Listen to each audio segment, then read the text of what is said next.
Assalamualaikum warahmatullahi wabarakatuh. Perkenalkan, nama saya Duhan Hidayah, NIM 185211137 dari kelas MBS 7B.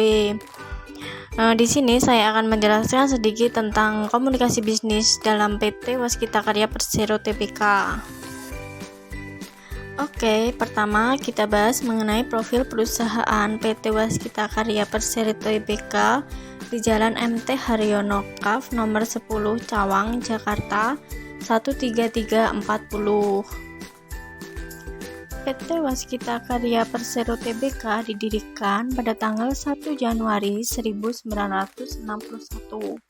PT Waskita Karya ini merupakan salah satu perusahaan negara terkemuka di Indonesia yang berperan besar dalam pembangunan infrastruktur dan mempunyai anak perusahaan yaitu Waskita Karya Infrastruktur dan PT Waskita Beton Precast Tbk.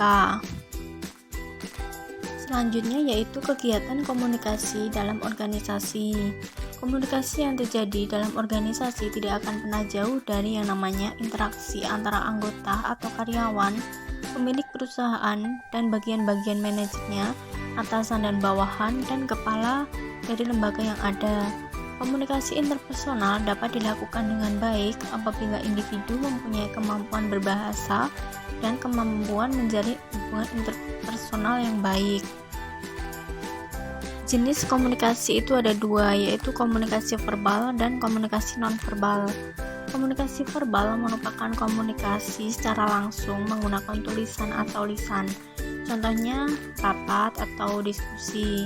Sedangkan komunikasi nonverbal merupakan komunikasi yang tidak menggunakan bahasa secara langsung tetapi menggunakan gerakan tubuh, contohnya berjabat tangan ketika menyetujui keputusan. Selanjutnya yaitu korespondensi bisnis pada perusahaan. Korespondensi bisnis pada dasarnya adalah berbagai macam aktivitas pertukaran informasi dan data melalui media surat menyurat dalam menunjang aktivitas bisnis di antara suatu perusahaan dengan perusahaan lainnya. Pada perusahaan PT Waskita Karya, korespondensinya melalui email, contohnya korespondensi rekrutmen karyawan baru. Selain itu, korespondensi atau pertukaran informasi melalui surat di PT Waskita Karya yaitu sebagai berikut. Yang pertama, surat undangan tes interview. Yang kedua, surat penyampaian resume RUPS LB kepada Direktur Utama BI, surat laporan informasi kepada Kepala Eksekutif Pengawas Pasar Modal OJK, dan lain-lain. Selanjutnya yaitu contoh-contoh surat dalam PT Waskita Karya.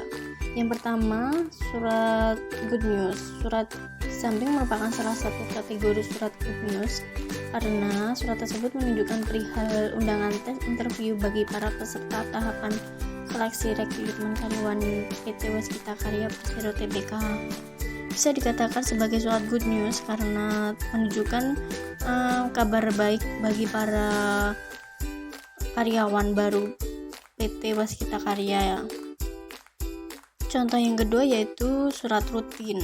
Bisa dikatakan sebagai surat rutin karena di dalam surat tersebut terdapat pembuka, isi, dan juga penutup. Dan juga di dalam surat tersebut terdapat perihal yaitu penyampaian resume RUPS LB yang isinya yaitu memenuhi peraturan OJK per tahun.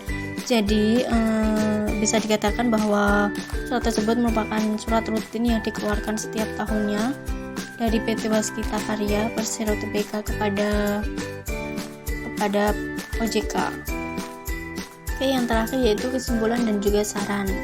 Untuk kesimpulannya, PT Waskita Karya harus selalu menjaga komunikasi dalam organisasi karena pada dasarnya komunikasi itu sangat penting untuk kemajuan suatu perusahaan. Tanpa adanya komunikasi yang baik antar anggota organisasi, maka perusahaan akan kesulitan untuk memberikan wewenang dan juga tanggung jawab antar lini perusahaan.